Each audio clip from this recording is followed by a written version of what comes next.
We've got it in two Princetons from the same owner, what looks to be a 65 and what seems to be a 69. I thought I'd do the initial evaluation, at least, of both amps in one video so we can see what changed over that 4-year-ish period. So 64 Princetons would not have had the Fender logo up front, and they would say Fender Electrical rather than Fender Musical Instruments. This is the CBS indication, Fender Musical Instruments. This one is in really nice shape, probably like cosmetically an 8. A little bit of wear here and there, but nothing bad. It's got the cool aged grill cloth.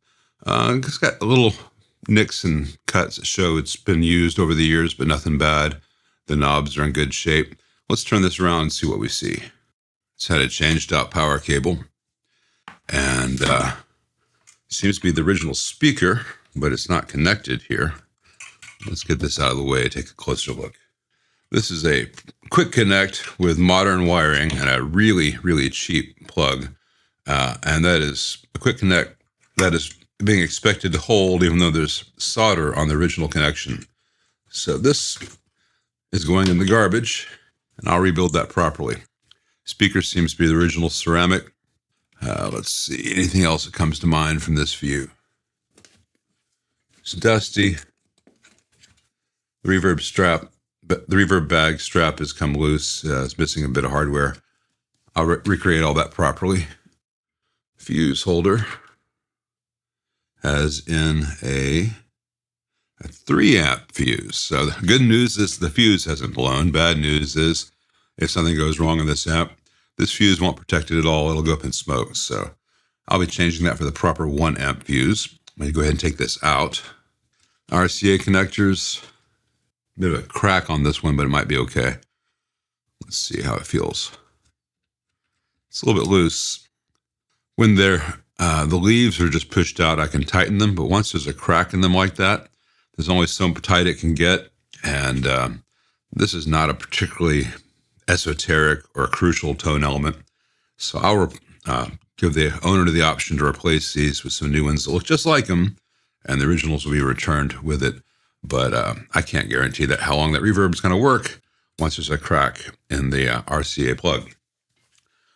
Let's get this out of the cabinet and take a look inside. It's got some pretty good peeling up of the Tolex in places. Back of here as well. I'll be cleaning all this, and I'll glue all that stuff back down. It doesn't take much time to actually do it, and then just let it set up about an hour, and then it's good as new. Let's get the 69 open and to the same state, then we'll look inside the chassis of each. All right, 69's got the drip edge, silver panel, no black lines. Seems to be cosmetically in slightly better shape than the 65. All right, this one's got the original cloth wire on the speaker. I'll check the reverb reverb stuff as well. It's rectifier tube. RCA went wandering around the cabinet in shipping. I do tell people, please, please, please remove the tubes, ship them separately, or in an amp like this, you can wrap them and put them in a box and put the box back here with bubble wrap. But hopefully this rectifier is still good because it's had quite the journey bouncing around. Also got a 3-prong, heavier duty than the other one. Haha, he said duty. Tolex is in much better shape as far as being glued in place. Less work necessary to make it stay that way. The RCA connections are much tighter. I don't see any break on those. Those can just be cleaned. So the speaker wire is original. Plug is original. It's soldered. And the solder joints look original. I'll open this up just to be sure, but usually these are just fine. Let's get this out and we'll take a look inside. All right, this is the 65. It's definitely a 65 based on the transformers. All the transformers are original. It's had some work done, mixture of good and bad. So they replaced the components in the bias board. Didn't have the right value for what they wanted it to idle at. So they made a value with parallel resistors. That's not inherently a problem, and they're good quality stuff. I'll see if I agree with their decision on what the bias level is. I think the work was done in 2007 based on the date code of this cap. More on that in a moment. They've got the artificial center tap for the heaters over here. I'm not going to show everything because a lot of it's repetitive based on my other videos. If you want to know more, look at almost any 60s Fender video in the last 2-3 years. They all show the same thing. They have the ground switch connected. It's going to transform ground rather than to the chassis, and those bolts come loose. They're fusing the neutral instead of having the fuse, then the switch on the hot, et cetera, et cetera. Stuff the players aren't aware of. It's long-term safety, not immediate sound differences. But let's take a look in here. This is what is really bothersome. I need to get a slider thing that I can set to rotate and give you a parallax view, because the camera does not show things in a straight view like this that are more apparent to the eye. This CE Distribution multi-section can cap from 2007 is severely bulged up in the middle. It is really domed. It is giving way, and someone added this cap in parallel with one of the failing or bad sections, and that is not an actual valid repair, to just add a new cap in parallel with a bad or failing capacitor section, because the fail is still in the circuit. And if that goes short, this cap does nothing for you.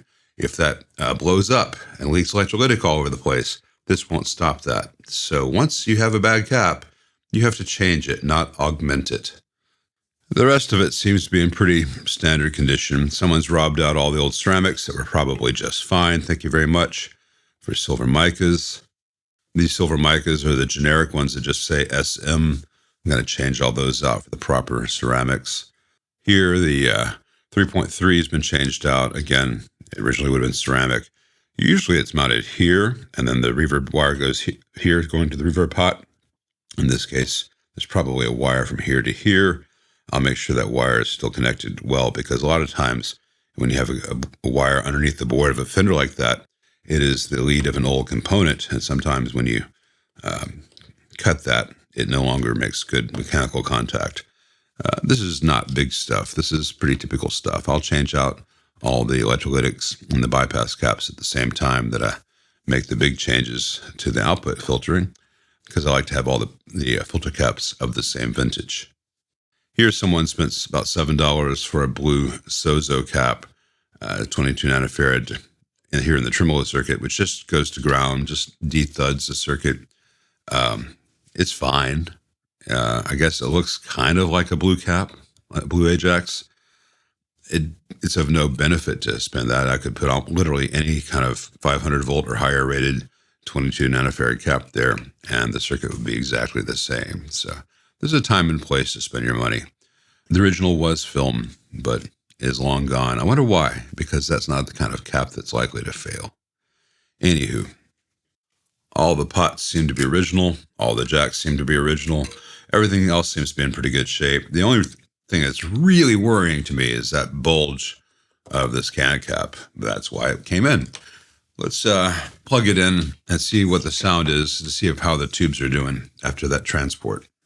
Well, with nothing plugged in, it's got a pretty good hum. Buzz, I should say. No noise on the volume pot, though, or the tone circuit. Some scratch on the reverb pot. The tremolo is working. A little bit of scratch on it. That is in the bias path. Let's see. Let me give the reverb a quick clean. See if it's dirt or if it's DC. I mean, technically I could measure the DC first, but that sounds like it might be just a dirty pot.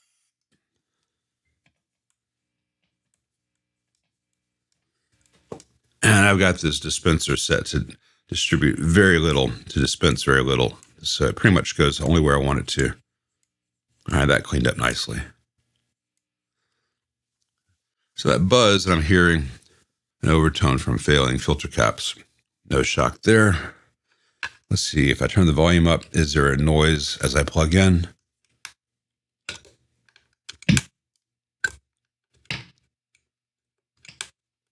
A little bit on the low gain for some reason. Usually it's better, worse on the high gain.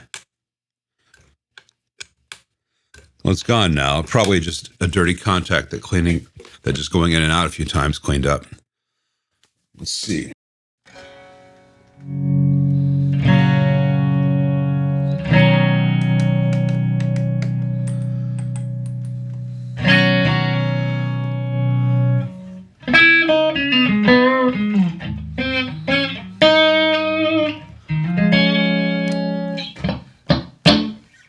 Well, it's pretty much sounds like it looks. Aside from the filter issue, which is easy to resolve, everything else seems to be pretty good. The other stuff is niceties, but this is going to be a fairly straightforward, easy one. Let's move over to the 69 chassis. All right, on this, let's check the fuse. It's got an ancient fuse, but it is 1 amp. Yeah, the inside of this thing screams 1969. Let me show you what I mean. There are things that Fender did in 69 that they did not do any other year. Now, it might have spilled over into late 68 or early 70, but I've only seen them on 69s. For instance, the wire nut on the input resistors. This very thin wire throughout the entire amp. It's fine as far as the gauge goes, and it actually lasts better than the cloth-covered wire before it, and it lasts better than the white spaghetti wire that came after it. It can degrade, but it's not as common. It doesn't look great. It doesn't look pretty. No one sees this and says, ooh, I want more of that. But functionally, it's fine. Might be a little small for the heaters, for the power tubes, more on a twin or a super reverb than on a Princeton, but something to be aware of. But overall, this seems to be in really good shape. Has Illinois capacitors for the cathode bypass caps. They're not a problem in this amp, though. They will get changed just so everything's at the same year. But it's the large 500 volt caps from Illinois that tend to fail, not the smaller values like these. They will be changed just because, and it's easy to do while I'm in the neighborhood, but they're probably fine. Let's see. Nothing looks amiss anywhere in the preamp or the main board. All original stuff, all connected well. Down here, the bias cap has been changed, and the grounded power cable has been installed. Other than that, this is all stock except for the grounded power cable, and they still have the fuse on the neutral, so that'll all be updated. 1969 right there, looking like it's almost in crayon. Original filter cap, this Mallory. This original Mallory has held up better than the 2007 CE. So I'll be making some changes. I will not be putting in another of the same. You'll see that later. But let's see if this rectifier tube survived its trip around in the back of the amp. The back of the amp did have a lot of bubble wrap in it, so hopefully when this fell out of the chassis, it had a soft place to land and survive the trip. But I'm going to power this on my current limiter and see what we see. All right, it's warming up. Much lower noise floor than the other one, as to be expected. Let's check the volume pots.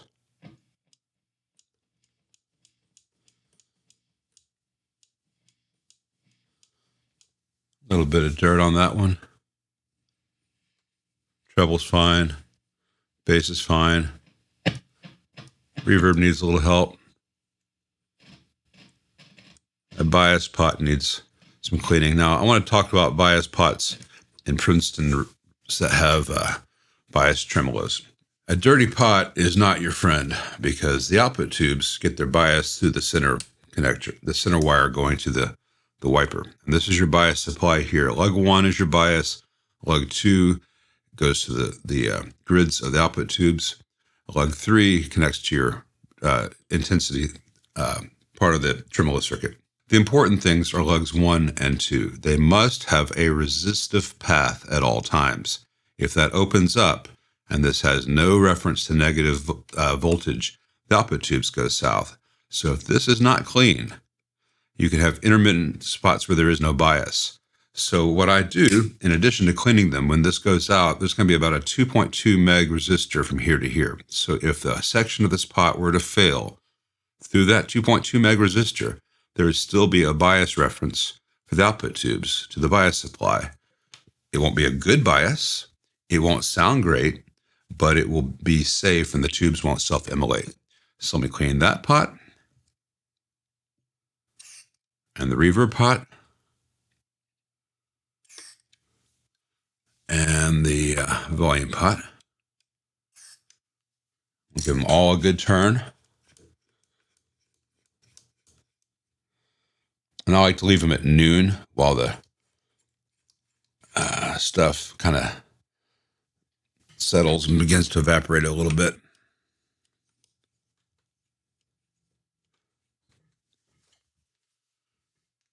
All right, power it back on. Turn the reverb off. In just a minute when we hear it first. Now we have the normal hum of a reverb circuit that doesn't have a tank attached, but we don't have the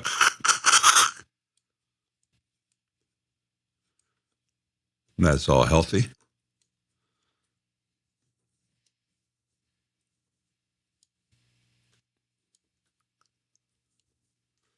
All right, so we're in a good place.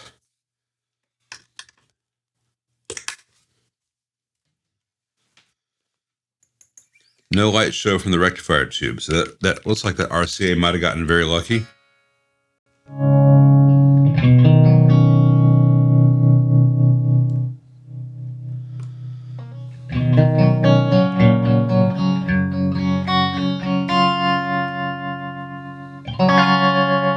So this amp is already sounding pretty damn good. It will sound even better when I send it back. We are doing preventative maintenance on this. That cap is from 1969. I am from 1971 and my back hurts all the time, and sometimes my left knee aches, and sometimes my knuckles don't work. If I could recap myself, I totally would. And this amp will sound even better than it does now when I'm done, and it'll sound that way for a very, very long time. And I'm really relieved this RCA did not bite the dust in transit. I'll make sure that all the tubes are separately packed when it goes back home. And for the stuff in here that I didn't go into the minutia, you've seen me do so many vintage Fenders and so many vintage Princetons. It's more of that stuff. I'm not going to get down into the weeds on every little aspect. I wanted to give an overview of how I think about the amps as they come in and what problems I can solve very easily and what problems I need to actually do work on. So hope you find this stuff interesting. And as always, thanks for watching.